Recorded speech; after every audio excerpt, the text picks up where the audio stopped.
right, everyone, this is going to be a long one. Welcome to Pride and Prejudice by Jane Austen, Chapter 18. Till Elizabeth entered the drawing room at Netherfield and looked in vain for Mr. Wickham among the cluster of redcoats there assembled, a doubt of his being present had never occurred to her. The certainty of meeting him had not been checked by any of those recollections that might not unreasonably have alarmed her. She had dressed with more than usual care, and prepared in the highest spirits for the conquest of all that remained unsubdued of his heart, trusting that it was not more than might be won in the course of the evening. But in an instant arose the dreadful suspicion of his being purposely omitted for Mr. Darcy's pleasure in the Bingleys' invitation to the officers. And though this was not exactly the case, the absolute fact of his absence was pronounced by his friend Mr. Denny, to whom Lydia eagerly applied, and who told them that Wickham had been obliged to go to town on business the day before, and was not yet returned, adding, with a significant smile, "I do not imagine his business would have called him away just now if he had not wished to avoid a certain gentleman here." This part of his intelligence, though unheard by Lydia, was caught by Elizabeth, and as it assured her that Darcy was not less answerable for Wickham's absence than in her first surmise had been just, if her first surmise had been just. Every feeling of displeasure against the former was so sharpened by the immediate disappointment that she could hardly reply with tolerable civility to the polite inquiries which he directly afterwards approached to make. Attention, forbearance, patience with Darcy was injury to Wickham. She was resolved against any sort of conversation with him, and turned away with a degree of ill humour which she could not wholly surmount even in speaking to Mr. Bingley, whose blind partiality provoked her. But Elizabeth was not formed for ill humour, and though every prospect of her own was destroyed for the evening, it could not dwell long on her spirits, and having told all her griefs to Charlotte Lucas, whom she had not seen for a week, she was soon able to make a voluntary transition to the oddities of her cousin, and to point him out to her particular notice. The two first dances, however, brought a return of distress. They were dances of mortification. Mr. Collins, awkward and solemn, apologizing instead of attending, and often moving wrong without being aware of it, gave her all the shame and misery which a disagreeable partner for a couple of dances can give. The moment of her release from him was ecstasy. She danced the next with an officer, and had the refreshment of talking of Wickham, and of hearing that he was universally liked. When those dances were over, she returned to Charlotte Lucas, and was in conversation with her when she found herself suddenly addressed by Mr. Darcy, who took her so much by surprise in his application for her hand that, without knowing what she did, she accepted him. He walked away again immediately, and she was left to fret over her own want of presence of mind. Charlotte tried to console her. "I dare say you will find him very agreeable." "Heaven forbid! That would be the greatest misfortune of all, to find a man agreeable whom one is determined to hate. Do not wish me such an evil." When the dancing recommenced, however, and Darcy approached to claim her hand, Charlotte could not help cautioning her in a whisper not to be a simpleton, and allow her fancy for Wickham to make her appear unpleasant in the eyes of a man of 10 times his consequence. Elizabeth made no answer, and took her place in the set, amazed at the dignity to which she was arrived in being allowed to stand opposite Mr. Darcy, and reading in her neighbours' looks their equal amazement in beholding it. They stood for some time without speaking a word, and she began to imagine that their silence was to last through the 2 dances, and at first was resolved not to break it, till, suddenly fancying that it would be a greater punishment to her partner to oblige him to talk, she made some slight observation on the dance. He replied, and was again silent. After a pause of some minutes, she addressed him a second time with, "It is your turn to say something now, Mr. Darcy. I talked about the dance, and you ought to make some kind of remark of the size of the room or the number of couples." He smiled, and assured her that whatever she wished him to say should be said. "Very well, that reply will do for the present. Perhaps by and by I may observe that private balls are much pleasanter than public ones. But now we may be silent. Do you talk by rule, then, while you are dancing?" "Sometimes." One must speak a little, you know. It would look odd to be entirely silent for half an hour together, and yet for the advantage of some, conversation ought to be so arranged that they may have the trouble of saying as little as possible. Are you consulting your own feelings in the present case, or do you imagine that you are gratifying mine? Both, replied Elizabeth archly. For I have always seen a great similarity in the turn of our minds. We are each of us an unsocial, taciturn disposition, unwilling to speak unless we expect to say something that will amaze the whole room, and be handed down to posterity with all the éclat of a proverb. This is no very striking resemblance of your own character, I am sure, said he. How near it may be to mine, I cannot pretend to say. You think it a faithful portrait, undoubtedly. I must not decide on my own performance. He made no answer, and they were again silent till they had gone down the dance, when he asked her if she and her sisters did not very often walk to Meryton. She answered in the affirmative, and unable to resist the temptation, added, When you met us there the other day, we had just been forming a new acquaintance. The effect was immediate. A deeper shade of hauteur overspread his features, but he said not a word, and Elizabeth, though blaming herself for her own weakness, could not go on.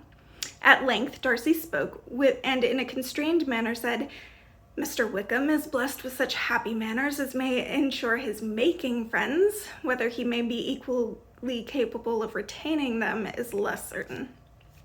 He has been so unlucky as to lose your friendship, replied Elizabeth with emphasis, and in a manner which he is likely to suffer from all his life. Darcy made no answer and seemed desirous of changing the subject. At that moment Sir William Lucas appeared close to them, meaning to pass through the set to the other side of the room, but on perceiving Mr. Darcy, he stopped with a bow of superior courtesy to compliment him on his dancing and his partner. I have been most highly gratified indeed, my dear sir. Such very superior dancing is not often seen. It is evident that you belong to the first circles. Allow me to say, however, that your fair partner does not disgrace you, and that I must hope to have this pleasure often repeated, especially when a certain desirable event, my dear Miss Eliza, glancing at her sister and Bingley, shall take place. What congratulations will then flow in. I appeal to Mr. Darcy, but let me not interrupt you, sir. You will not thank me for detaining you from the bewitching converse of that young lady whose bright eyes are also upbraiding me. The latter part of this address was scarcely heard by Darcy, but Sir William's allusion to his friend seemed to strike him forcibly, and his eyes were directed with a very serious expression towards Bingley and Jane, who were dancing together. Recovering himself, however, shortly, he returned to his partner and said, Sir William's interruption has made me forget what we were talking of. I do not think we were speaking at all. Sir William could not have interrupted any two people in the room who had less to say for themselves. We have tried 2 or 3 subjects already without success, and what we are to talk of next I cannot imagine. What think you of books? Said he, smiling. Books? Oh no, I am sure we never read the same, or not with the same feelings. I am sorry you think so, but if that be the case, there can at least be no want of subject. We may compare our different opinions. No, I cannot talk of books in a ballroom. My head is always full of something else. The present always occupies you in such scenes. Does it? Said he with a look of doubt. Yes, always, she replied without knowing what she said, for her thoughts had wandered far from the subject as soon afterwards appeared by her suddenly exclaiming, I remember hearing you once say, Mr. Darcy, that you hardly ever forgive, that your resentment once created was unappeasable. You are very cautious, I suppose, as to its being created? I am, said he with a firm voice. And never allow yourself to be blinded by prejudice? I hope not.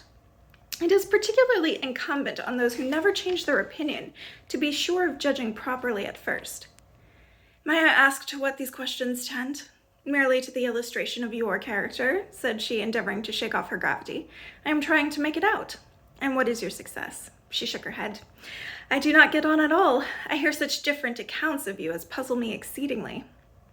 I can readily believe, answered he gravely, that report may vary greatly with respect to me, and I could wish, Miss Bennet, that you are not to sketch my character at the present moment, as there is reason to fear that the performance would reflect no credit on either. But if I do not take your likeness now, I may never have another opportunity. I would by no means suspend any pleasure of yours, he coldly replied. She said no more, and they went down the other dance and parted in silence, on each side dissatisfied, though not to an equal degree, for in Darcy's breast there was a tolerable, powerful feeling towards her, which soon procured her pardon and directed all his anger against another. They had not long separated when Miss Bingley came towards her, and with an expression of civil disdain thus accosted her. So, Miss Eliza, I hear you are quite delighted with George Wickham. Your sister has been talking to me about him and asking me 1,000 questions, and I find that the young man forgot to tell you, among his other communications, that he was the son of old Wickham, the late Mr. Darcy's steward. Let me recommend you, however, as a friend, not to give implicit confidence to all his assertions. As for Mr. Darcy's using him ill, it is perfectly false, for, on the contrary, he has always been remarkably kind to him, though George Wickham has treated Mr. Darcy in a most infamous manner. I do not know the particulars, but I know very well that Mr. Darcy is not in the least to blame, that he cannot bear to hear George Wickham mentioned, and that though my brother thought he could not well avoid including him in his invitation to the officers, he was excessively glad to find that he had taken himself out of the way. His coming to the country at all is a most insolent thing indeed, and I wonder how he could presume to do it. I pity you, Miss Eliza, for this discovery of your favourite's guilt, but really, considering his descent, one could not expect much better. His guilt and his descent appear by your account to be the same, said Elizabeth angrily, for I have heard you accuse him of nothing worse than of being the son of Mr. Darcy's steward, and of that, I can assure you, he informed me himself. I beg your pardon, replied Miss Bingley, turning away with a sneer. Excuse my interference. It was kindly meant. Insolent girl, said Elizabeth to herself. You are much mistaken if you expect to influence me by such a paltry attack as this. I see nothing in it but your own wilful ignorance and the malice of Mr. Darcy. She then sought her eldest sister, who had undertaken to make inquiries on the same subject of Bingley. Jane met her with a smile of such sweet complacency, a glow of such happy expression, as sufficiently marked how well she was satisfied with the occurrences of the evening. Elizabeth instantly read her feelings, and at that moment solicitude for Wickham, resentment against his enemies, and everything else gave way before the hope of Jane's being the fairest way for happiness. I want to know, said she, with a countenance no less smiling than her sister's, what you have learnt about Mr. Wickham. But perhaps you have been too pleasantly engaged to think of any third person, in which case you may be sure of my pardon. No, replied Jane, I have not forgotten him. But I have nothing satisfactory to tell you.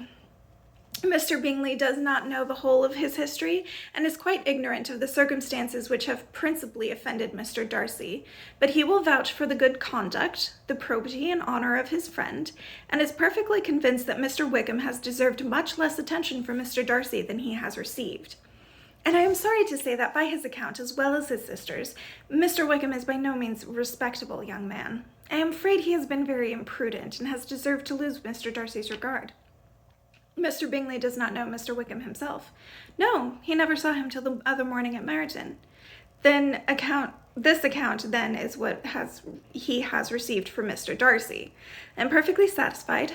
But what does he say of the living? He does not exactly recollect the circumstances, though he has heard them from Mr. Darcy more than once, but he believes that it was left to him conditionally only. I have not a doubt of Mr. Bingley's sincerity, said Elizabeth warmly, but you must excuse my not being convinced by assurances only. Mr. Bingley's defense of his friend was a very able one, I dare say, but since he is unacquainted with several parts of the story, and has learnt the rest from that friend himself, I shall venture still to think of both gentlemen, as I did before. She then changed the discourse to one more gratifying to each, and on which there could be no difference of sentiment. Elizabeth listened with delight to the happy, though modest hopes which Jane entertained of Bingley's regard, and said all in her power to heighten her confidence in it. On their being joined by Mr. Bingley himself, Elizabeth withdrew to Miss Lucas, to whose inquiry after the pleasantness of her last partner she had scarcely replied, before Mr. Collins came up to them and told her with great exultation that he had just been so fortunate as to make a most important discovery. "I have found out," said he, "by a singular accident, that there is now in the room a near relation of my patroness. I happened to overhear the gentleman himself mentioning to the young lady who does the honours of this house the names of his cousin Miss de Bourgh, and of her mother Lady Catherine. How wonderfully these sorts of things occur! Who would have thought of my meeting with, perhaps, a nephew of Lady Catherine de Bourgh in this assembly? I am most thankful that the discovery is made in time for me to pay my respects to him, which I am now going to do, and trust he will excuse my not having done it before. My total ignorance of the connection must plead my apology." "You are not going to introduce yourself to Mr. Darcy." "Indeed I am. I shall entreat his pardon for not having done it earlier. I believe him to be Lady Catherine's nephew. It will be in my power to assure him that her ladyship was quite well yesterday se'nnight."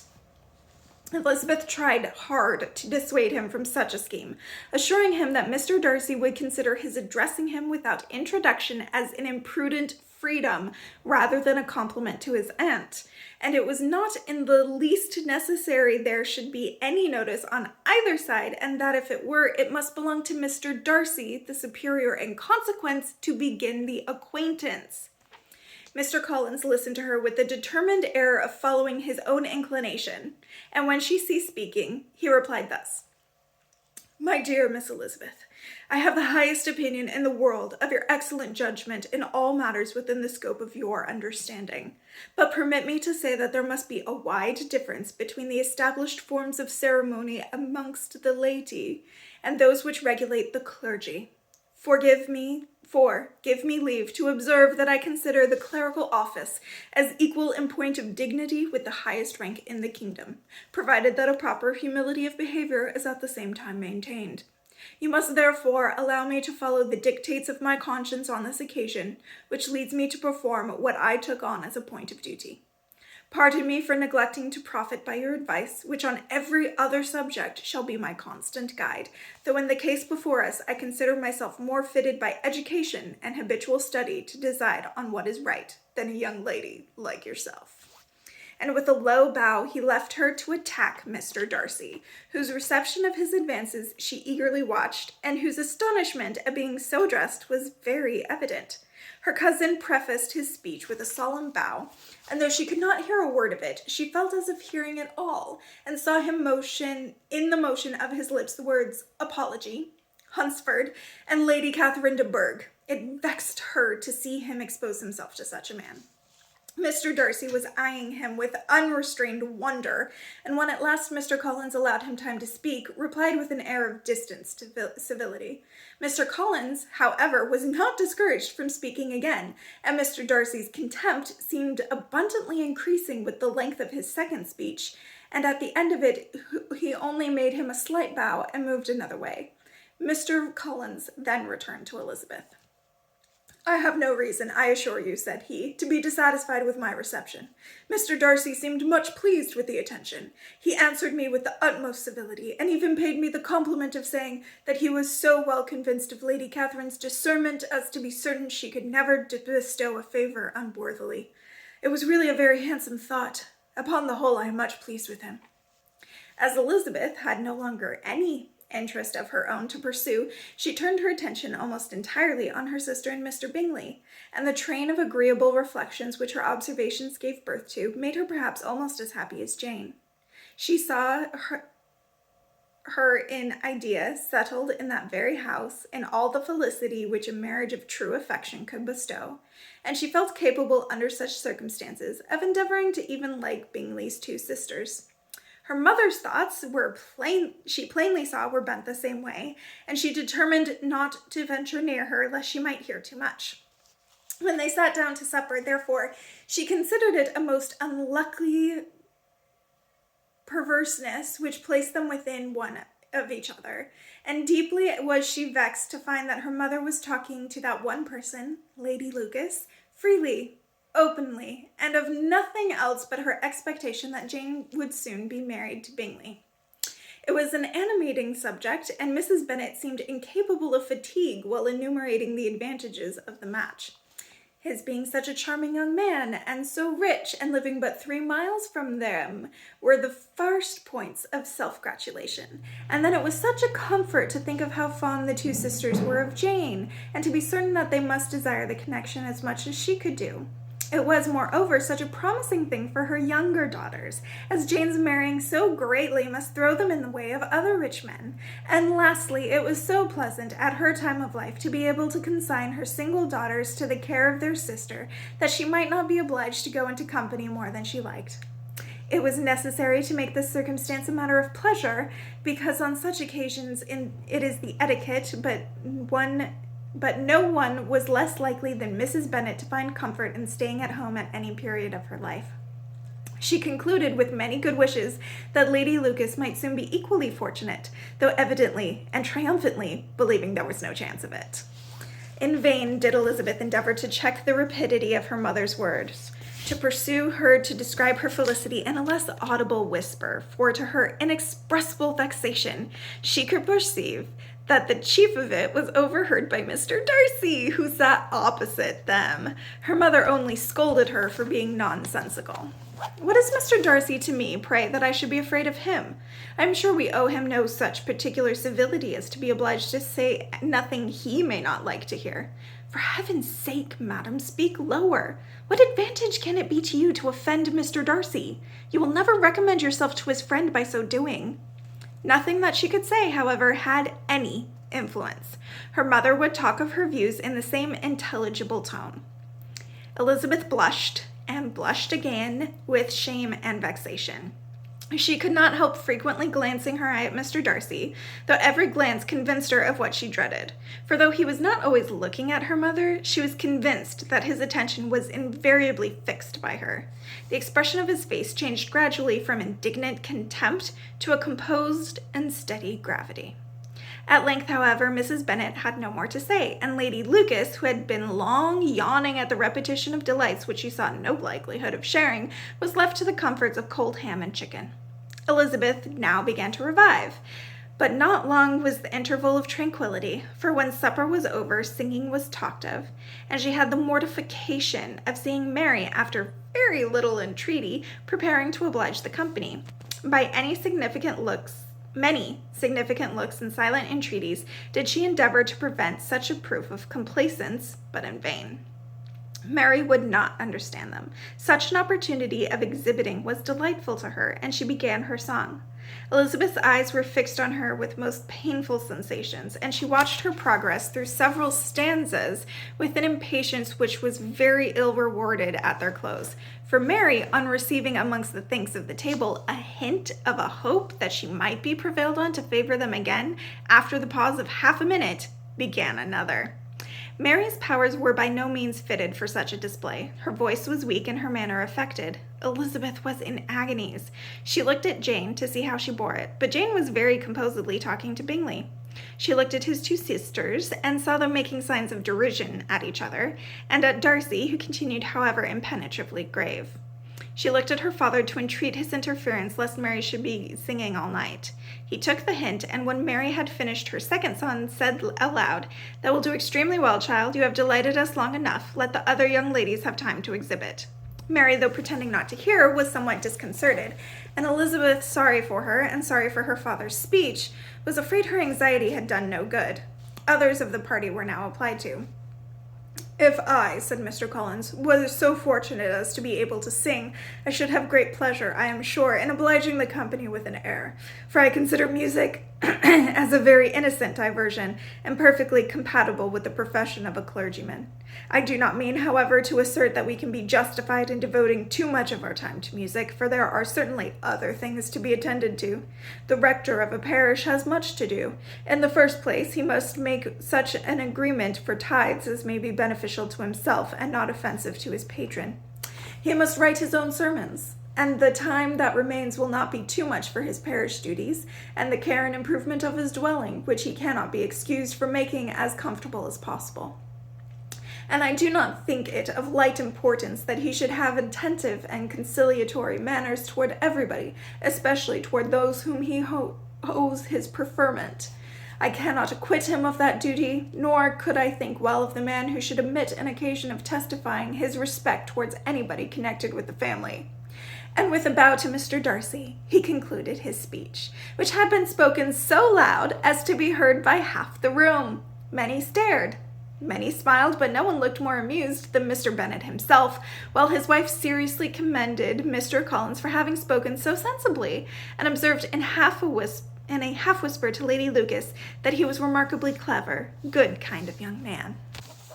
To Elizabeth, it appeared that had her family made an arrangement to expose themselves as much as they could during the evening, it would have been impossible for them to play their parts with more spirit or finer success. And happy did she think it for Bingley and her sister that some of the exhibition had escaped his notice, and that his feelings were not of a sort to be much distressed by the folly which he must have witnessed. That his two sisters and Mr. Darcy, however, should have had such an opportunity of ridiculing her relations was bad enough, and she could not determine whether the silent contempt of the gentlemen or the insolent smiles of the ladies were more intolerable. The rest of the evening brought her little amusement. She was teased by Mr. Collins, who continued most perversingly by her side, and though he could not prevail with her to dance with him again, put it out of her power to dance with others. In vain did she entreat him to stand up with somebody else, and offer to introduce him to any young lady in the room. He assured her that as to dancing he was perfectly indifferent to it, but his chief object was by delicate attentions to recommend himself to her, and that he should therefore make a point of remaining close to her the whole evening.